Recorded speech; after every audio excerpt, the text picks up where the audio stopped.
¿Listo?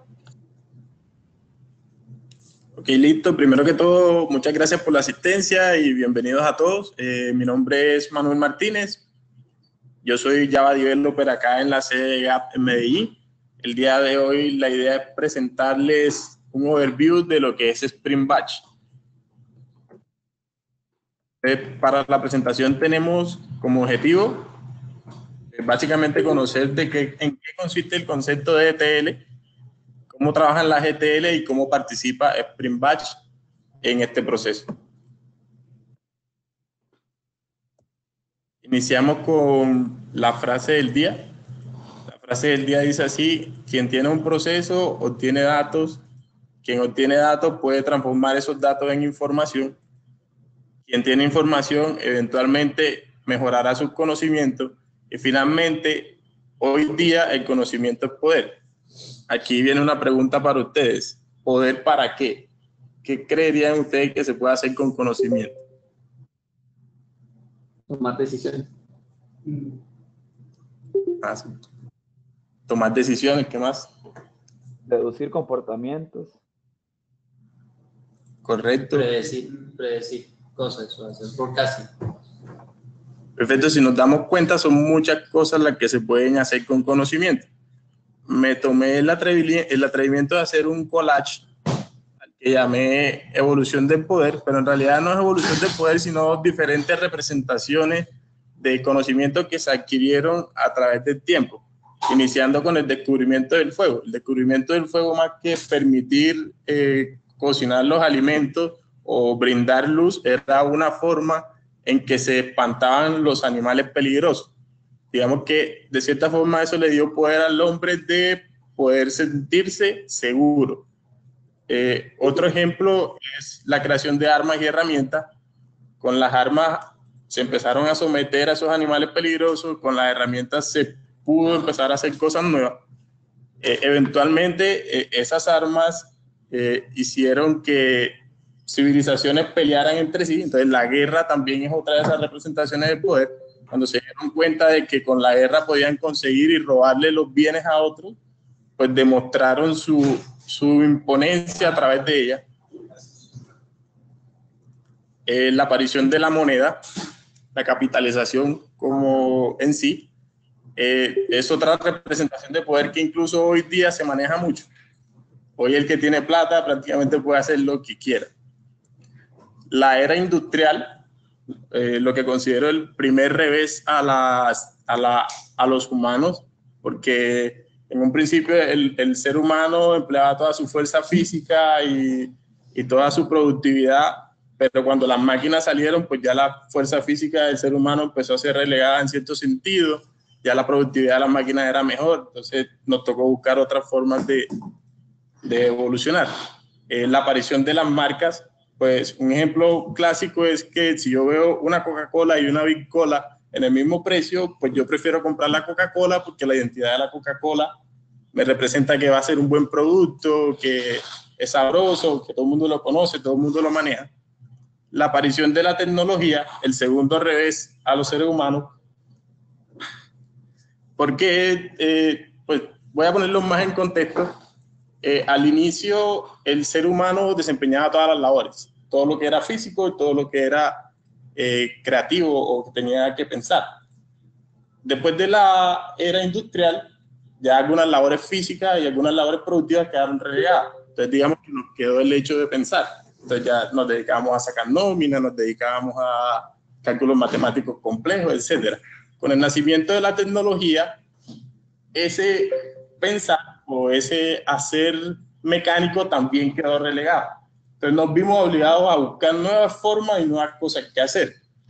Y por eso, o por ese tipo de tendencia, es que mucha gente le teme al nacimiento de la inteligencia artificial. Pero eso es otro tema que de pronto hablamos en otra charla. Y por último, la explotación del conocimiento. Hoy día existen diversas formas de explotar conocimiento a través de datos. Entonces, la práctica de Analytics está trabajando en muchas cosas de eso, lo que es Big Data, lo que es minería de datos, etc. Pero bien, regresemos al tema. ¿Cuál es el primer paso para obtener conocimiento? Pues puse la respuesta enseguida porque hubo gente que llegó después.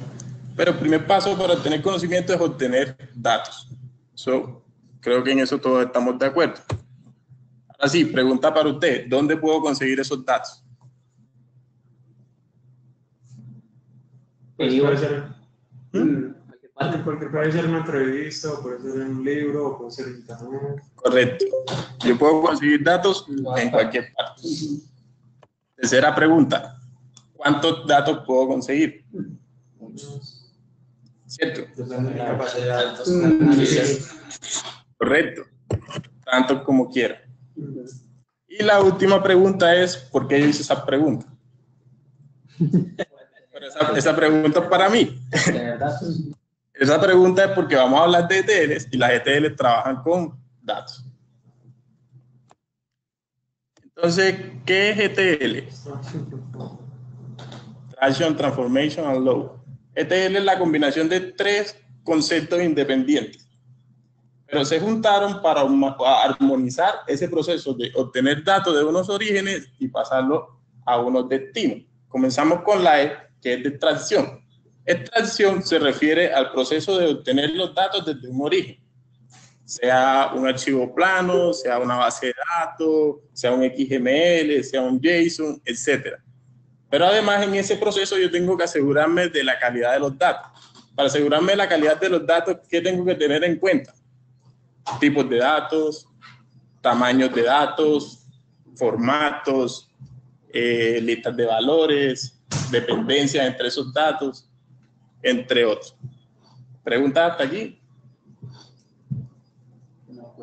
No, pues. La segunda es la T, referente a la transformación. Digamos que su propio nombre dice mucho de ella. Y la transformación es tomar esos datos que en la extracción obtuve y aplicarles algún proceso antes de ser enviados al destino.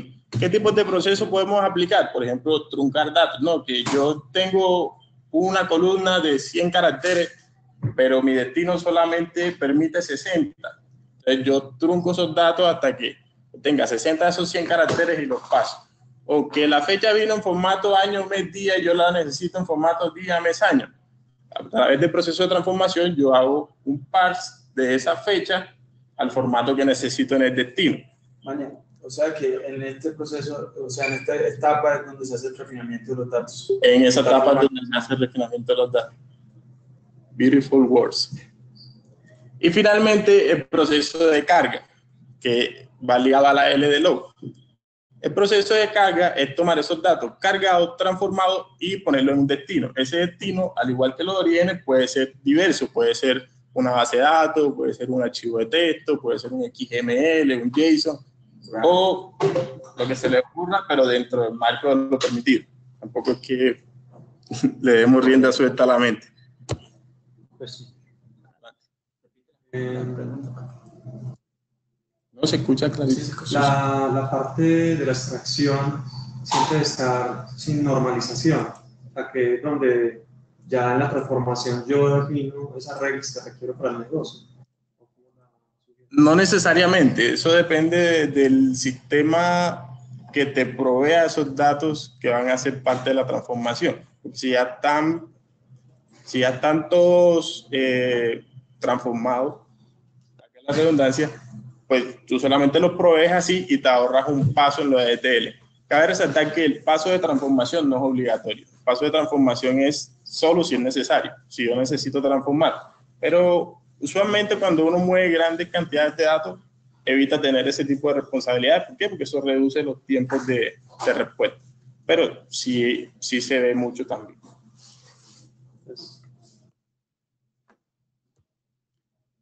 ¿Por qué usar ETLs?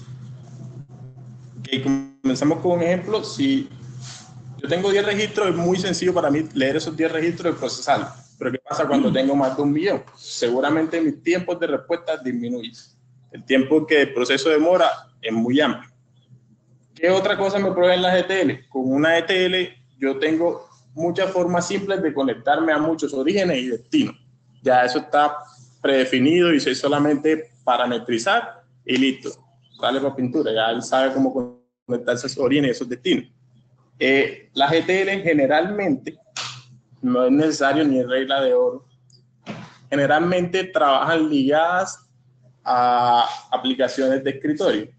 ¿Por qué? Porque las aplicaciones de escritorio administran mejor los recursos del sistema operativo que una aplicación montada en un servidor de aplicaciones.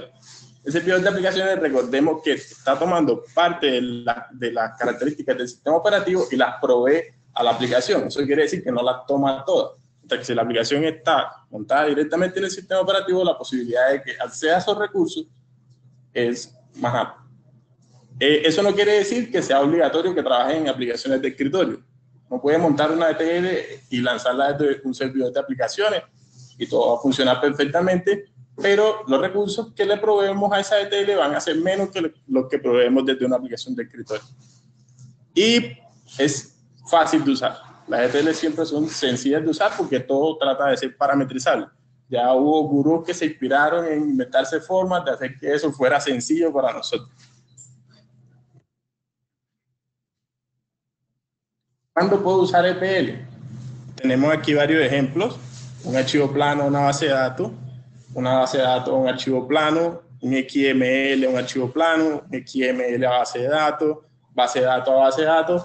Y muchas otras posibles combinaciones.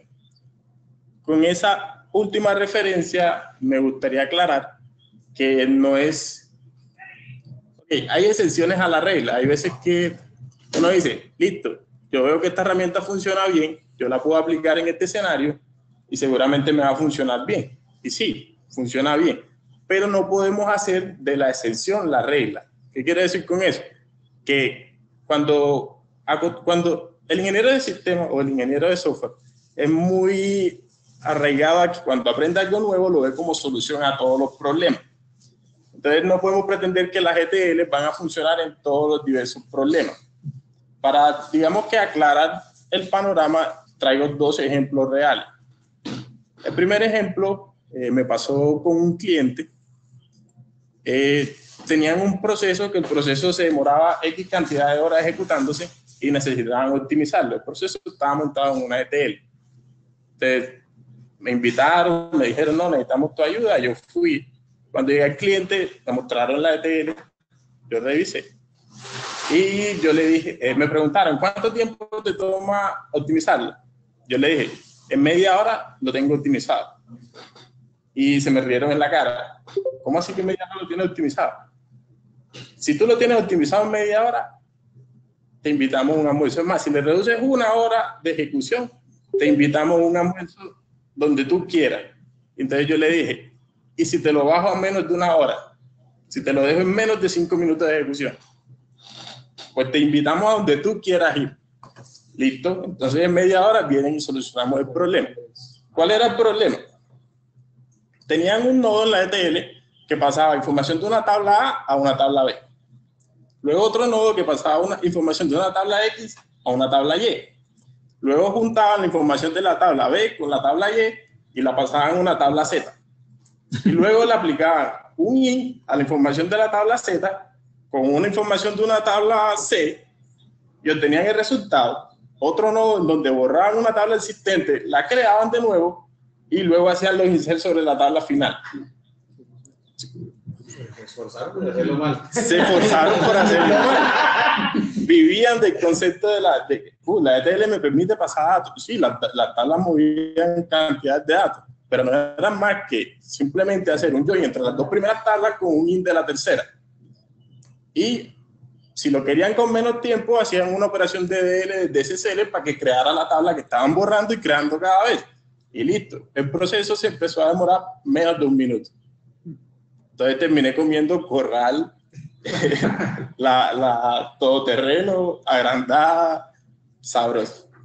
El segundo caso, ese fue chistoso, pero a la vez entendible. Una desarrolladora que estaba a mi cargo en un proyecto, en el proyecto trabajamos puras ETL. Y entonces a ella la pasaron a otro proyecto y a mí me pasaron a otro cliente. Y estando yo en el otro cliente, ella me dice, necesito tu ayuda.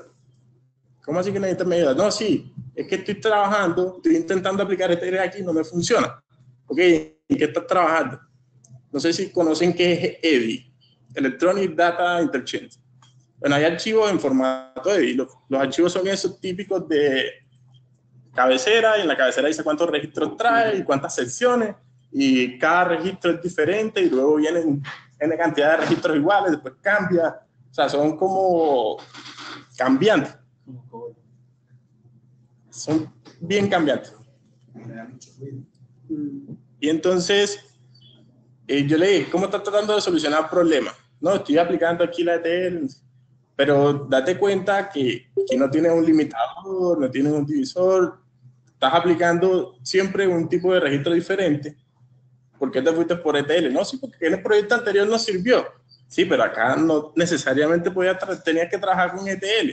Te sirven estas secciones que son de bloques, porque todos son iguales, todos los puedes procesar. Pero para este tipo de registro, tú aplicas un regex, y el regex te dice todas las partes de registro y si coincide y si no. Y desde el inicio tú sabes si el archivo está completo o no. Ah, ok, no había pensado en eso. Sí, porque ahí es comprensible. Ya venía de un proyecto donde había trabajado muchas ETL, le ponen otro archivo masivo y la primera solución es, seguramente eso funciona con ETL. Entonces, esos son el tipo de ejemplos donde les quiero aclarar que no hay que hacer de la excepción la regla. O sea, si hay excepciones en las que uno utiliza este tipo de herramientas, pero no quiere decir que eso aplica para todos los diversos problemas que existen. ¿Preguntas hasta aquí? Ahora bien, entrando en materia, ¿qué es Spring Batch? Pues ya le hice todo. No, es que este es de tabla de contenido. Ah, ok. ¿Qué es Spring Batch? Ya conocen todo lo que es ETL. Spring Batch no es más que un framework dedicado a ETL. La única diferencia es que Spring Batch agregó valor en cosas como tiempos de respuesta, simplicidad de uso, el código abierto, que es escalable, mantenible, pero Spring Batch es básicamente lo mismo.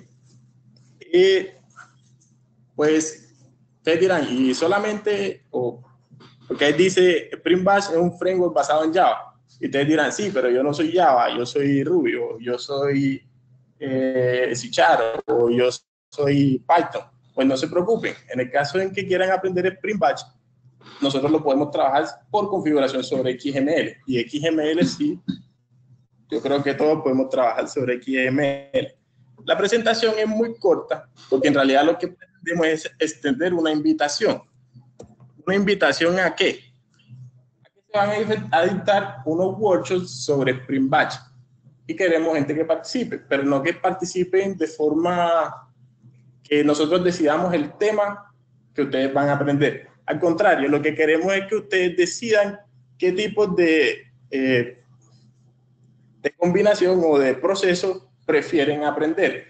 No, que yo estoy interesado en saber pasar de una base de datos de SQL Server a un Postgre. Ok, listo, dictamos SQL Server a Postgre. No, que me interesa de archivo plano a XML. Perfecto, archivo plano a XML. No, que me interesa de JSON a XML. Perfecto. Hacemos la charla, los workshops, dependiendo de lo que ustedes quieran. Precisamente por eso la charla es muy corta, porque se trata de extender una invitación. Pero la idea también es que conozcan cómo funciona el framework y si la idea que les estamos vendiendo en realidad es tan bonita como parece. Entonces yo les traigo un ejemplo.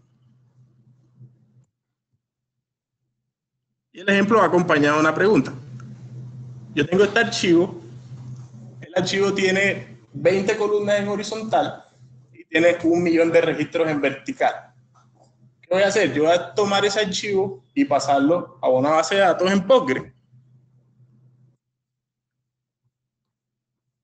La pregunta es, ¿cuánto tiempo creen ustedes que nos tomaría eso? Y Pipe nos responde.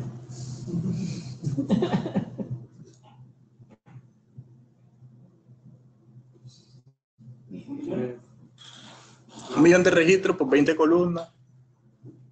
No, ¿Eso es una aplicación de texto? ¿O lo vas a subir por...? Es de esto. Sí, la base de datos de Postgre. Por acá dicen 1 hora. ¿Quién da más? ¿Quién da menos? 5 minutos. 30 segundos se hicieron en el chat. 30 segundos. Quite ambitious. 1 minuto. Uy, ¿qué? Mi teclado en qué idioma. No sale punto y coma. ¿Pero va a poblar solamente una tabla? ¿O? Sí, va a poblar solamente una tabla. Va a volcar la información ahí. Entonces ahí vemos la tabla está vacía. Por ahí hubo quienes se acercaron a la respuesta. Y este es mi proceso. Este es el XML que ustedes conocerían escribiéndose en los diferentes workshops. ¿Se dan cuenta? Las secciones son muy... La configuración del job, el reader, el rider. Y esto sí es configuración por defecto de cosas del frame. A manejo de transacciones, si es necesario, no siempre se manejan transacciones. Y el que lanza el job. ¿Se dan cuenta? No hay nada del otro mundo. Todo se puede hacer por ahí. Que no, que porque yo veo muchas clases en Java ya, no se preocupen que ese es el core que levanta la aplicación, pero la configuración toda es basada en XML. Y en un solo archivo de XML. Ahí está todo. Pues depende. Depende de cuántos yo vaya a trabajar. Tú puedes ponerlo todo en un archivo, pero eso no es práctico. Adelante. Se puede empezar como, por ejemplo, JSON en vez de XML. Para el ejercicio, no, porque no traje el ejercicio. No, sí, o sea, pero para el Sí. Puedes leer de JSON en XML. En ese XML estás configurando las fuentes de datos y de sitios. Sí, origen, destino y cómo. De archivos y eso. Correcto. Okay. Uno puede lanzar en paralelo cuántas peticiones. Pues tú puedes lanzar en paralelo tantas como tu sistema operativo o tu servidor de aplicaciones de soporte. Tienes que tener en cuenta con cuál estás trabajando. Yo creo que Luis había preguntado si se podría trabajar esta configuración en JSON. No. Ah, la configuración. Sí. No, en JSON no. Oh, pues me queda de tarea, pero creo que no. Y listo, entonces vamos a lanzar nuestro ejemplo. Voy a poner acá el log más grandecito. Uy, ¿dónde está?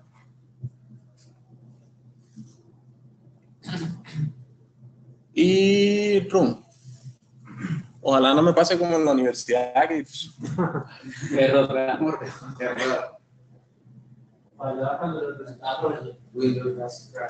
Entonces ahí salió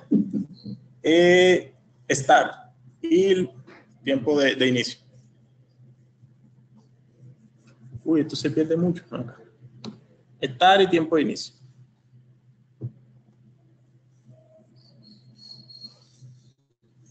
Se demora como media hora, entonces podemos hablar con cualquier cosa.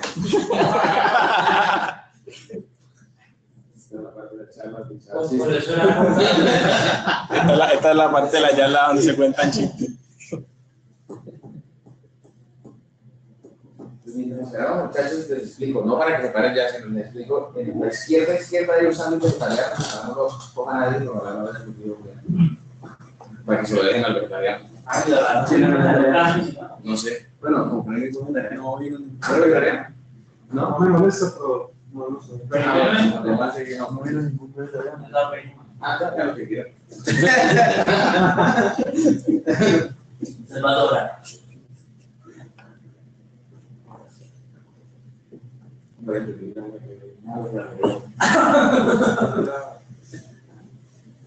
No, pero si se demora media hora. El que dijo media hora está muy bien. Claro, se demora media hora, por eso dije que hay aquí en latino. ¿En serio? No, si se demorara media hora no estaríamos aquí. Yo creo que en JSON sí hay una cantidad de variaciones. Y no hay un breadcrumb por ahí. ¿Cómo? No, pregunta mientras tanto. ¿Uno puede hacer un paso a paso de por dónde va? Sí, de hecho, mira, ahí salió el step 1. Ok, ahí finalizó. Cuéntemelo. No solamente hay un step. Los steps son para si necesitas. Más 2 minutos. Sí, se demoró 2 minutos. eso es 1 minuto y medio. 1 minuto y 40. Más o menos, sí. 1 minuto y medio. Bueno, le tengo que decir que en mi prueba se demoraba 50 segundos. Acá se demoró más, pero igual no fue. No, la presión de la conferencia, la hora. Eso se llama efecto presentacional. Entonces, veamos si en realidad sí se pasaron. este millón de registros, que tampoco es lo veo bastante.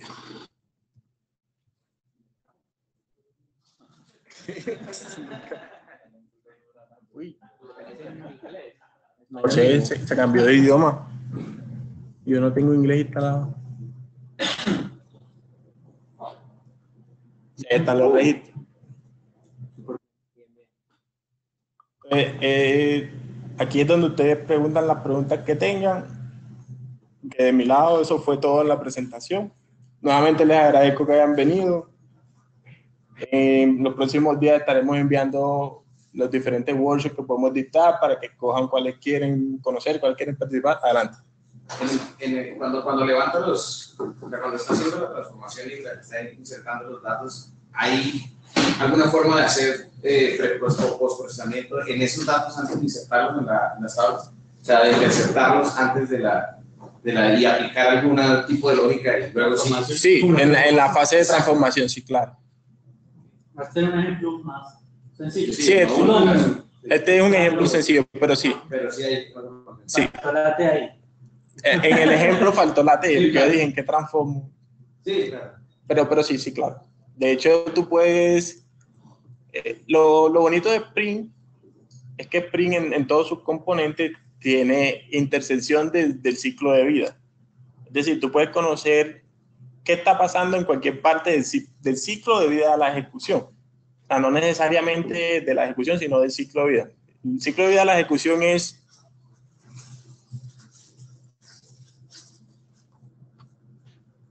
Uy, este mouse...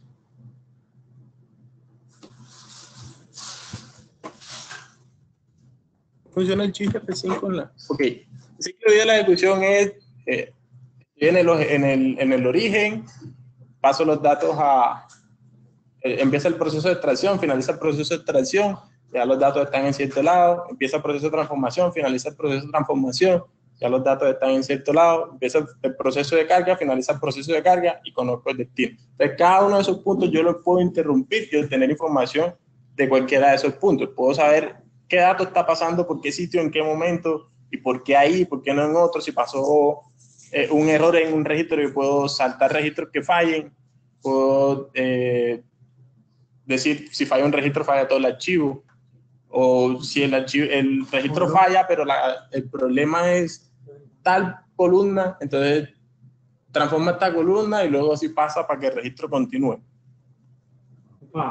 Digamos, específicamente, ¿qué beneficios puedo tener yo de Spring Batch respecto a otras plataformas? Por decir algo como Pentaho o AttaStage o los que ofrece Microsoft. O sea, simplemente es por una nueva forma de hacerlo o definitivamente tiene cosas mejores que pues las otras. Sería muy, ¿cómo se dice?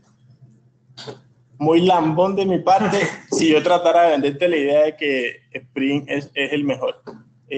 Hay muchas plataformas, en su mayoría todas funcionan bien, tienen muy buenos tiempos de respuesta.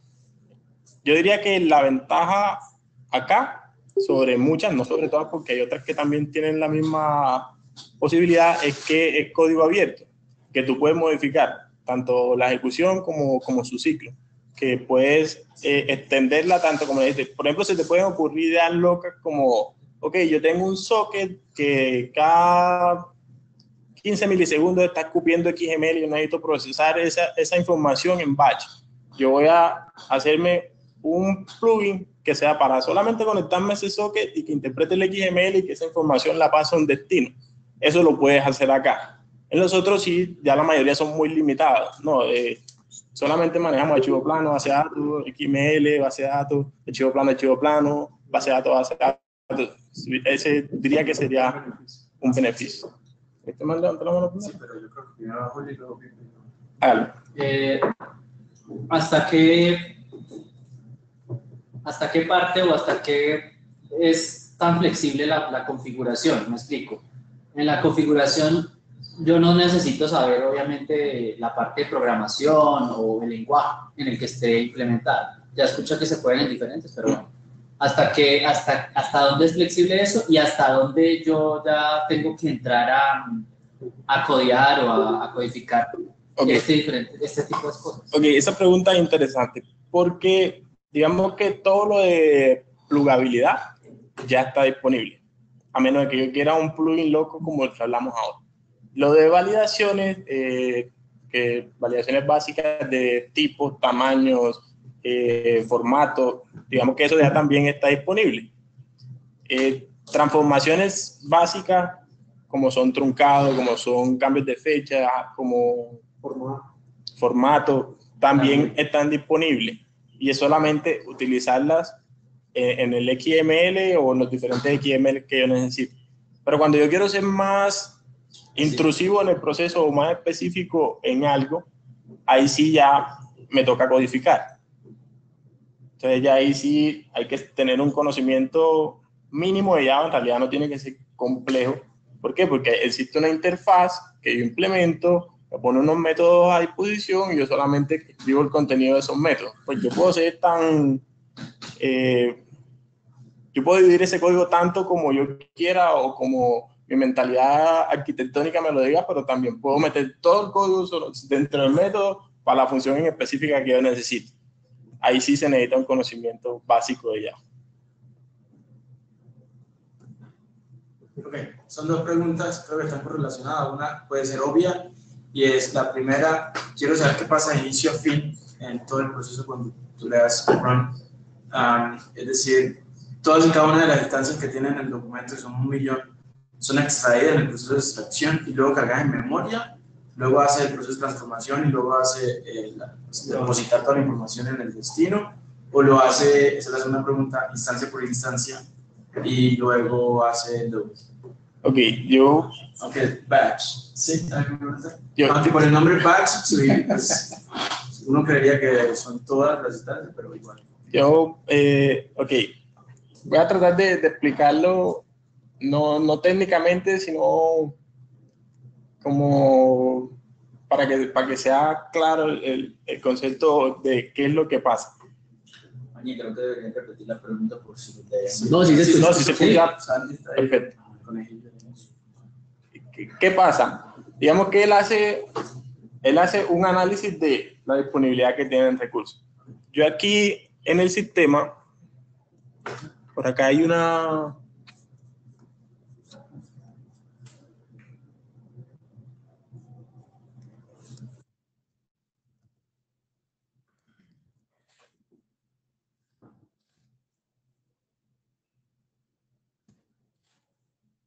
Y le puse, por ejemplo, un pool de conexiones. Yo le dije, ok, tú vas a utilizar máximo tantas conexiones al tiempo. Él verifica todo lo que tiene disponible. Ok, cuánto tengo en memoria, cuántas conexiones puedo abrir tiempo, todo lo que es recursos de la máquina o del sistema, del servidor de aplicaciones donde está montado. Y dice, ok, yo puedo levantar este número de instancias. Entonces, por cada instancia que levanta, toma un lote de registro y los empieza a procesar por lote. Entonces, él empieza a mover dependiendo de los recursos que tenga asignados. Por eso es tan rápido. Si él lo hiciera lineal, se demoraba lo mismo que cuando uno pone 1.000.000 de insert en una consola y le da run y ahí se demora 15 minutos viendo cómo se insertan todos esos registros. Entonces, cada lote se elige de acuerdo, o sea, el mismo framework es autorregulado y él decide. Sí, de acuerdo a la capacidad. el mismo framework es autorregulado. Él va con un lote, hace la extracción y luego la transformación y luego el load, o va con un lote y luego el siguiente lote. Pues en el orden en que lo hace, para mí es complejo de decir, porque comienza una de las instancias y empieza a procesar, y si termina, se libera para comenzar con otra. Entonces, en el momento pueden estar ocurriendo dos procesos del mismo tipo al tiempo, como puede que un proceso vaya primero, el otro segundo, el otro tercero, el otro cuarto. Es multitrading, claro. Eso puede que los registros no queden en el mismo orden en el que están. Pues ahí sí me corchaste. Porque yo siempre lo he visto en el mismo orden. No hace bloque en la tabla de teoría. Pero si uno acaba a que a todos sí, de hecho acá en la configuración yo le dije, ok, necesito que hagas commit cada 10.000 registros. Ah, ok. Sí, porque si no tiene los recursos suficientes aquí está. en hardware para almacenar el todos. Y ahí hablaste también de transacciones, ¿cierto? Sí, y ahí le puse el intervalo cada 10.000 registros. Puedes hacer entonces rollbacks y todo eso. Sí, claro. Claro, el rollback se hace antes del commit. Si el commit ya se hizo... Sí. En Bixmate nos ayudaría bastante eso. Sí, claro. Porque es que suben muchos archivos pesadísimos. Para complementar un poquito el enredo que hay acá, si digamos uno tuviera muchos datos que pueden tener información repetida y lo que uno estuviera haciendo en la transformación es de alguna manera reducir, es decir, puede que el primero tenga que ver con el último, eso ahí, ¿qué pasa? O sea... Ok, de hecho, a mí me pasó algo similar y era más complejo aún. Eran validaciones de negocio sobre los registros. ¿Qué implicaban esas validaciones de negocio? Hacer consulta. Entonces, yo pasaba 1 millón de registros a una tabla que ya tenía 100 millones de registros, pero antes yo tenía que validar si en esa tabla de 100 millones de registros ya el registro existía. Eso es feo. Eso se sale del contexto de lo que trata la herramienta. Pero entonces, ¿qué hace uno en esos casos? Pues ingeniarse forma de que la herramienta participe, pero que se hagan otros procesos anexos. Entonces, ¿qué hice yo para ese caso? Yo generé una base de datos que se llamaba STI y cruzaba 2 bases de datos para conocer los registros. O sea, las bases de datos me refiero a tablas. Y cruzaba las tablas para conocer registros. No lo hacía... Tabla intermedia. Correcto, no lo hacía en el mismo proceso de la ejecución porque eso obviamente me iba a tomar mucho tiempo lanzar un query por cada registro. Mientras que un query masivo, un query en que me compare todos los registros, me funciona más rápido que hacerlo uno por uno. ¿Eso era antes de la extracción? Eso era, no, se hacía la extracción, transformación, se mantenía en un staging, se comparaba y luego se tomaba de nuevo y continuaba con la carga. En realidad se hicieron 2 cargas, se hizo una cuando puse en STI y se hace otra cuando llego a confirmación final. Pero tocó hacer un truco para no matar el proceso. Pero había una parte manual del proceso. No, nada era manual, todo corría. Okay. Lo que pasa era que se ejecutaban 2 procesos de ETL al tiempo. Uno que leía el destino y ponía en STI y otro que tomaba STI y confirmaba en la tabla final. Sí. Y en el medio se hacía el proceso de hey, venga y compare. Lo que pasa es que, mira, si te das cuenta, aquí dice Step 1, pero así como Step 1 yo puedo configurar tantos Steps como yo quiera. Yo puedo poner 2, 3 ETL que se ejecuten y que dependan de la otra. Correcto. Hay 2 preguntas en el chat. La primera es, cuando el sistema se monta en producción, ¿se lanza desde Jenkins por cron job? ¿Spring da algún framework para agendar? ¿Alguna recomendación? Pues realmente tú lo puedes hacer como quieras. Tú puedes crear un microservicio que pueda ser accedido desde cualquiera de las otras plataformas y que tú le digas, ok, necesito que ejecutes el job tal en tal momento. Tú puedes hacerlo así. O puedes crear un schedule en donde le defines cada cuánto se ejecuta. Puede ser tan amplio como quieras. Puedes usar expresiones cron o simplemente puedes usar ciclos repetitivos. O puedes montarlo solo y con una pantalla, y en la pantalla hay un botón iniciar y lo haces de forma manual. O sea, la forma de ejecución, ojo, Spring Batch es ETL, pero la ejecución no es Spring Batch. O sea, quien decide cómo se hace la ejecución es quien está usando Spring Batch. Pero ¿cómo la puedes lanzar uno sin el IDE que tenés ahí? No, el IDE no es necesario. Yo te puedo dar un jar y tú me dices, no, yo necesito un botoncito. O una pantalla con un botoncito que diga iniciar. Te monto la pantalla, el botoncito que diga iniciar, tú doble clic, se levanta, iniciar. O tú me dices, no, yo necesito un servicio REST que yo le pueda pasar tales parámetros.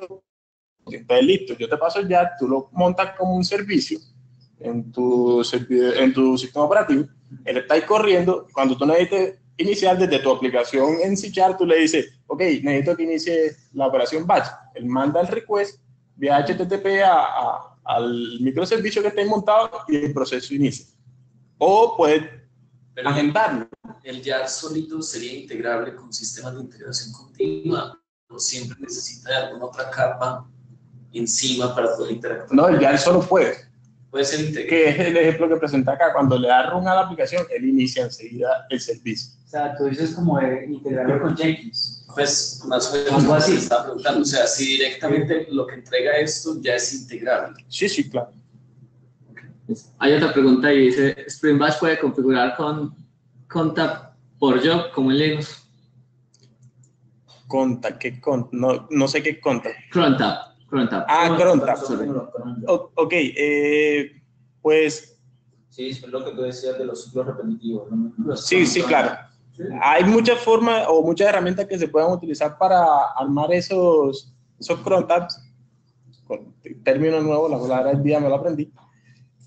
Pero si no quieren o si quieren hacer algo más familiar para el framework, Spring tiene otro componente dedicado a scheduling. Entonces yo puedo utilizar ciclos repetitivos, puedo utilizar expresiones cron, etcétera. Entonces ahí yo configuro cómo quiero que se lance ese proceso y desde la misma aplicación y digamos que ya es un ambiente más familiar porque estoy utilizando un componente hermano, pueden manejar ese proceso. Y yo una pregunta. Por ejemplo, si yo quiero que se ejecute no sé, un evento o lo que sea, o que haga un request a una aplicación after commit, en este caso que tú tenías de Camel o algo así, ¿eso se configura en este mismo archivo? No, las intervenciones del ciclo de vida sí necesitan conocimiento básico de programación en Java.